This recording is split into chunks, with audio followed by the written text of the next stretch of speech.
5 high school students in Michigan are accused of throwing rocks off an overpass and killing a man. Kenneth White was 32 years old. He was a father of 4 children. He was riding home last week when a rock hit and killed him.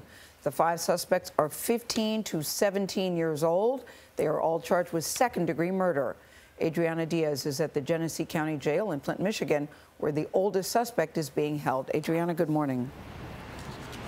Good morning. The teenager who prosecutors believe actually dropped the rock is 17-year-old Kyle Anger. He's the one being held here at the county jail. The others are at a juvenile detention facility. They were all arraigned yesterday and are being tried as adults.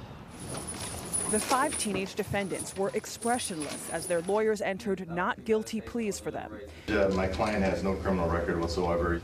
Their distraught families watched the proceedings. So did the grieving father of Kenneth White, the 32-year-old victim. I buried my mother, my father, and my oldest brother in the last 4 years, and this is the hardest thing I've ever did in my life. Police say White, a construction worker, was getting a ride home in a Ford Econoline van around 8:30 p.m. last Wednesday. That's when a 6-pound rock, about 5 inches wide and 8 inches long, was allegedly dropped from an overpass and crashed through the windshield. The father of 4 was struck in the face and chest. He was declared dead on arrival at the hospital. It's not a prank, it's second-degree murder. Officials say after the incident, the suspects went to McDonald's. Investigators say they found at least 20 rocks on Interstate 75. One weighed more than 20 pounds. Frank Manley and Fred Myers represent 2 of the defendants, Mark Zakelski and Trevor Gray. How's your client doing? Scared. He feels devastated for the victim and the family. I think there's been a public rush to accept that these kids are bad, that they're almost animalistic, and they should be punished as such.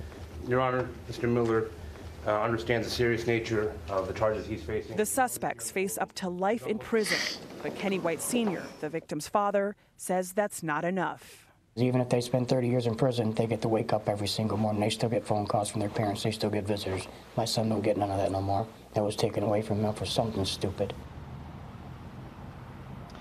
Investigators believe the suspects also dropped a tire and car engine parts from another overpass nearby, damaging other vehicles. They were denied bail and are due back in court November 2nd. Nora? Really disturbing story, Adriana. Thank you.